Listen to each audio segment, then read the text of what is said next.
यदि इस वेद मार्ग पर चलें तो कल्याण, और वेद के इतर चलें तो क्या हो? फिर कोई नल लगा करके कहेगा इसका पानी पी लो तो कल्याण हो जाएगा। लोग पहुंचेंगे वहां लाखों की संख्या में, और जब पहुंचेंगे भगदड़ मचेगी, मरेंगे लोग, तो बाद में रोएंगे हम तो गुरु जी के भरोसे आए थे। होगा कि नहीं होगा बोलो? पता लगा कि जब वेद के इतर चलेंगे तो एक ही परिवार के 11 सदस्य फांसी पर लटकने में देर। बोलो, ये वेद के इतर चल करके ही तो हुआ बुराड़ी में जो हुआ है।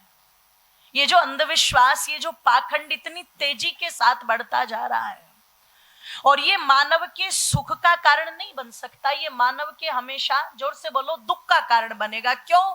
अविद्या दुखों की जननी है, तो जो जननी ही दुखों की है वो सुख कैसे दे सकती है? और आप सोचना कितनी अविद्या रही होगी कि जिस समय महर्षि दयानंद जी कार्य क्षेत्र में उतरे हुए हैं, उस समय पता लगा काशी जैसी नगरी, जिसको श्री काशी जी कहते थे उस समय, वहां आरा लगा दिया।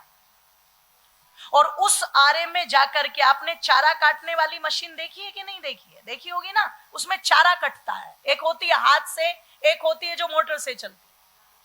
आप विचार करना कि जिसमें चारा कट रहा है, ऐसा एक हत्ता लगा दिया काशी जी में, और बोले जो इसमें आकर के कटेगा, बीच से काटते थे आदमी को, वो सीधे कहां पहुंचेगा? मोक्ष में। आप चिंतन करना कितना अंधविश्वास होगा, लोग खुद जा जा करके कट रहे हैं वहां, खुद जा करके।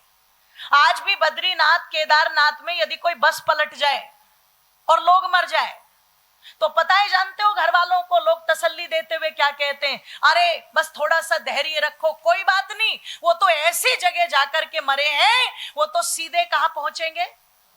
मोक्ष से नीचे की तो कोई बात ही नहीं कर रहा है, उससे नीचे की कोई बात नहीं कर रहा। मतलब व्यवहार करना आया नहीं, परिवार में रहना आया नहीं, समाज में रहना आया नहीं, अंदर के विकारों को दूर किया नहीं, और बात कहां की जा रही है?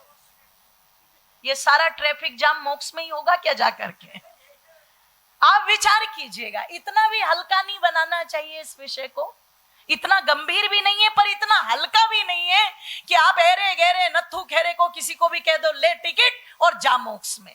मैं निवेदन आप लोगों के मध्य में कर दूं, ऋषि दयानंद कहते हैं इसके लिए तो अंदर से अपने आप को मांजना पड़ेगा। बाहर से तो चीजें बहुत अच्छी है, लेकिन अंदर तो कहीं ना कहीं, जोर से बोलो, विकार है कि नहीं है? अच्छा, आज पढ़े लिखे वेल एजुकेटेड लोग, बहुत अच्छी बात है, संख्या बढ़ रही है, बढ़नी चाहिए। जहां शिक्षा नहीं है वहां शिक्षा पहुंचे, इसका भरसक प्रयत्न चल रहा है, सबका चल रहा है, सरकार का भी चल रहा है, कुछ ऐसे संस्थान भी है उनका भी चल रहा है, चलना भी चाहिए। लेकिन जितना जितना शिक्षा का स्तर बढ़ा, उतना उतना आपराधिक मामले जो है वो, जोर से बोलो, ज्यादा बढ़ गए। छल कपट का जो व्यवहार है वो ज्यादा बढ़ गया। जब अनपढ़ लोग थे, क्योंकि मुझे बुजुर्गों के पास बैठने का बहुत शौक है, बचपन से उनकी बातें सुनने का, उनके समय के बारे में जानने का ये उत्सुकता मुझ में बनी रहती थी, तो मैं बैठती थी, बात करती थी। अब मैं देखती थी कई बार मेरे दादाजी के पास कुछ ऐसे व्यक्ति आ रहे जिनके कपड़े इतने गंदे कि कोई जगह ऐसी नजर नहीं आती थी जहां कपड़ों पर दाग ना हो। पर जब उनके बारे में सुनती थी, इन्होंने जी 10 बीघे जमीन गुरुकुल के नाम कर दी, 10 ही बीघे जमीन थी, पूरी नाम कर दी। ये अपने बाल भी खुद ही काट लेते हैं, घर पर ही दाढ़ी भी खुद बना लेते हैं। मैंने पूछा क्यों? बोले उसका जो पैसा बचता है सारा का सारा गौशाला में दान करते हैं। आप चिंतन करना, मतलब कपड़े गंदे हैं लेकिन मन बिल्कुल, आज कपड़े साफ हैं। और बस 2 पंक्ति कह दूं, समय तो हो ही जाएगा। ये घड़ी भी मेरी नंबर आते बहुत तेज चलने लगती है ना, कि पहले कपड़े गंदे थे पर अंदर से मन साफ थे, कि पहले कपड़े गंदे थे पर अंदर से मन साफ थे, और इसीलिए थे पुण्य अधिक और बहुत कम पाप थे, इसीलिए थे पुण्य अधिक और बहुत कम पाप थे। पहले कपड़े गंदे थे पर अंदर से मन साफ थे, इसीलिए थे पुण्य अधिक और बहुत कम पाप थे, इसीलिए थे पुण्य अधिक और बहुत कम पाप थे जी, इसीलिए थे पुण्य अधिक और बहुत कम पाप थे।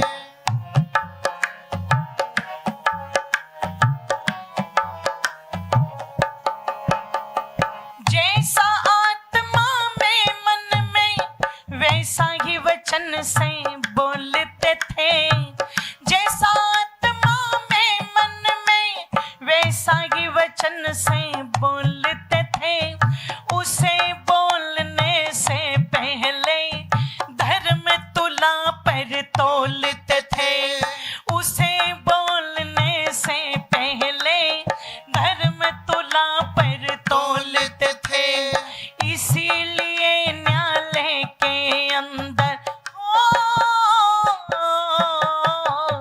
इसीलिए न्यायालय के अंदर बहुत कम इंसाफ थे, इसीलिए थे पुण्य अधिक और बहुत कम पाप थे, इसीलिए थे पुण्य अधिक और बहुत कम पाप थे।